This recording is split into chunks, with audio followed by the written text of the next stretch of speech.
আরো কাছে, আরো কাছে চলে আসুন। আরে প্যার কিয়া তো ডরনা কিয়া।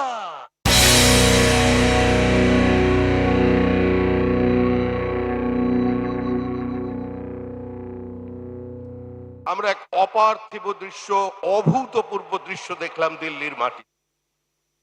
শুধু আমরা দেখিনি, ওপর থেকে সোমনাথ চট্টোপাধ্যায় দেখছেন, ওপর থেকে বুদ্ধদেব ভট্টাচার্য দেখছেন, M A baby R Derek O'Brien তৃণমূলের পক্ষ থেকে হাতে হাত ধরে দাঁড়িয়েছেন। উপরাষ্ট্রপতি নির্বাচনে তৃণমূল, কংগ্রেস, সিপিএম একযোগে ভোট দেবে আমাদের প্রার্থীর বিরুদ্ধে। আরে দিল্লিতে নাটক করছেন, পার্লামেন্টকে অচল করে দিচ্ছেন। পশ্চিমবঙ্গে নতুন ন্যারেটিভ তৈরি করে কোনো লাভ নেই। যদি লড়াই করতে হয় সরাসরি নামুন, রাস্তায় আসুন। আরে প্যার কিয়া তো ডরনা কিয়া। আরো কাছে, আরো কাছে চলে আসুন। হাতে হাত ধরে বলুন, কেন্দ্রে বিজেপির বিরুদ্ধে লড়তে চাই, নরেন্দ্র মোদীর বিরুদ্ধে লড়তে চাই। আমরা তৃণমূল, সিপিএম ভাই ভাই, পথে নামুন। কলকাতার রাস্তায় মিছিল করুন মমতা বন্দ্যোপাধ্যায়, কলকাতার রাস্তায় মিছিল করুন মোহাম্মদ সালেম। প্রশ্ন করুন এখানে যারা বামপন্থী আছেন,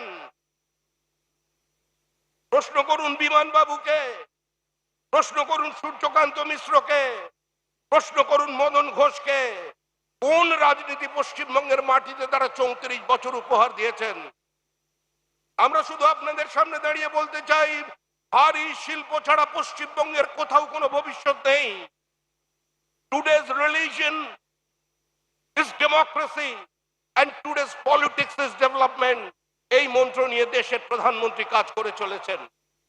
আরেকটি বিশেষ কথা স্মরণ করিয়ে দিতে চাই, যতদিন বিজেপি থাকবে কোন বাংলাদেশ থেকে আগত হিন্দু উদ্বাস্তুর কেশাগ্রকে স্পর্শ করতে পারবে না। যতদিন বিজেপি থাকবে কোন দিন পশ্চিমবঙ্গের মাটিতে কোন ভারতীয় মুসলমানের বিরুদ্ধাচরণ করতে কেউ পারবে না। কিন্তু ভারতবর্ষ ধর্মশালা নয়, ভারতবর্ষ রোহিঙ্গাদের জায়গা নয়, ভারতবর্ষ বাংলাদেশে অনুপ্রবেশকারীদের জায়গা নয়। যারা minority has a right to self ডিটারমিনেশনের নাম করে এই দেশকে ভাগ করেছিলেন, যারা আপনাদের সামনে দাঁড়িয়ে বলেছিলেন আজকে লিয়া পাকিস্তান লড়কে লেঙ্গে হিন্দুস্তান, আজকে তাদের সেই র্যাডিকালাইজেশন শুরু হয়েছে বাংলাদেশে, এগিয়ে আসছে ধীরে ধীরে আমাদের পশ্চিমবঙ্গের দিকে। আজকে এর বিরুদ্ধে আমাদের লড়াই। আপনারা সংঘবদ্ধ থাকুন। তৃণমূলের যাবার দিন তৈরি হয়ে গেছে। তৃণমূল যাচ্ছে, তৃণমূল চলে যাবে, তৃণমূলের পরাজয় অবশ্যম্ভাবী। তৃণমূল হারবে, তৃণমূল হারতে পারে, তৃণমূল হারতে চলেছে। তাই 26-এর নির্বাচন তৃণমূলের বিসর্জন।